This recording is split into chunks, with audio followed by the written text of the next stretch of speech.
Alors, regardez autour de vous. Chaque objet, il parle une sorte de langage secret. C'est le langage de ces matériaux.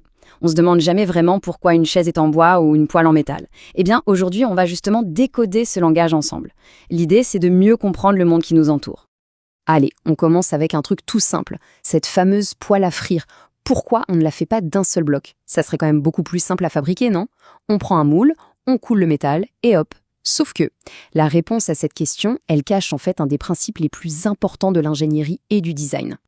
Et cette clé, pour comprendre l'énigme de la poêle, elle tient en quelques mots, les propriétés des matériaux. C'est un concept fondamental. Pensez-y, ce sont vraiment les briques de base avec lesquelles tout notre monde est construit, de la plus petite vis jusqu'au plus immense des gratte-ciel.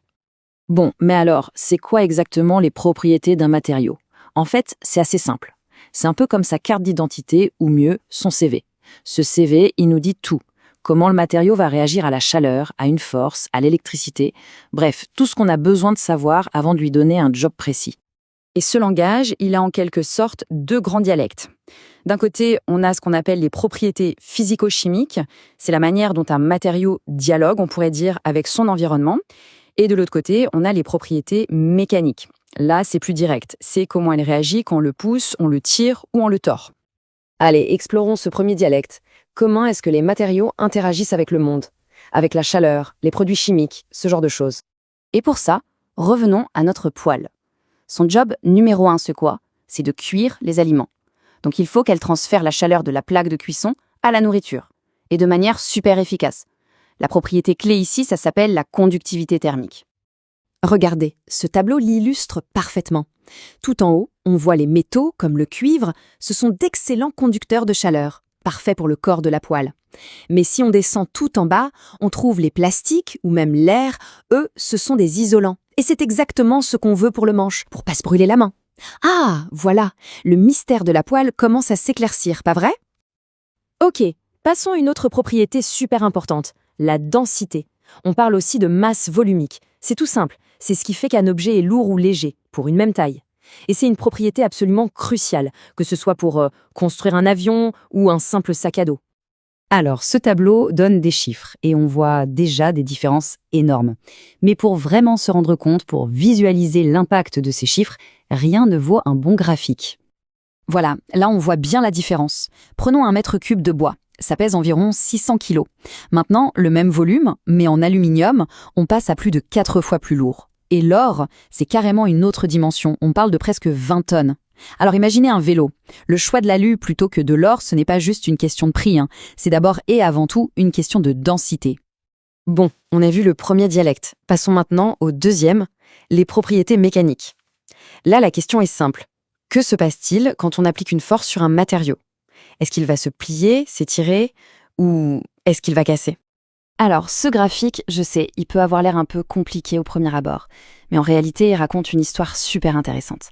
C'est l'histoire de la vie d'un matériau quand on tire dessus, de plus en plus fort, du tout début, quand il s'étire à peine, jusqu'au moment final, où il se brise. Au tout début de l'histoire, on est dans cette première partie, bien droite. Là, le matériau se comporte un peu comme un élastique. On tire dessus, il s'allonge. On arrête de tirer, il revient pile à sa forme de départ. Ça, c'est ce qu'on appelle la déformation élastique.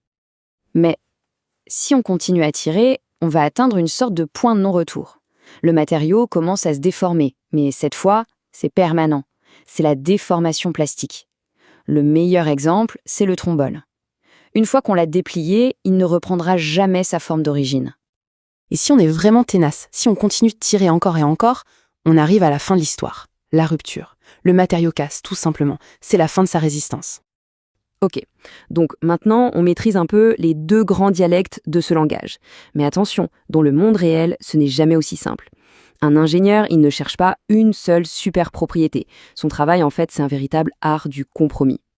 Et c'est ça, le point crucial à retenir. Le matériau parfait, celui qui a toutes les qualités, il n'existe pas. Un matériau qui est super résistant va peut-être être aussi super lourd. Un excellent conducteur de chaleur peut coûter une fortune. Donc, choisir un matériau, c'est toujours une question d'équilibre, de compromis. Prenons un vélo. C'est l'exemple parfait de ce ballet des compromis. Pour le cadre, il faut de la rigidité, de la résistance, mais aussi de la légèreté. Du coup, on va choisir de l'acier ou de l'aluminium. Pour les pneus, c'est autre chose. Il faut de l'élasticité pour absorber les chocs, mais aussi de la dureté pour pas qu'ils s'usent trop vite. Et la chaîne, alors là, elle a besoin d'une résistance à la traction qui soit juste extrême. Chaque petite pièce du vélo est le fruit d'un choix, d'un équilibre hyper précis entre différentes propriétés. Et cette logique, en fait, elle s'applique absolument à tout ce qui nous entoure.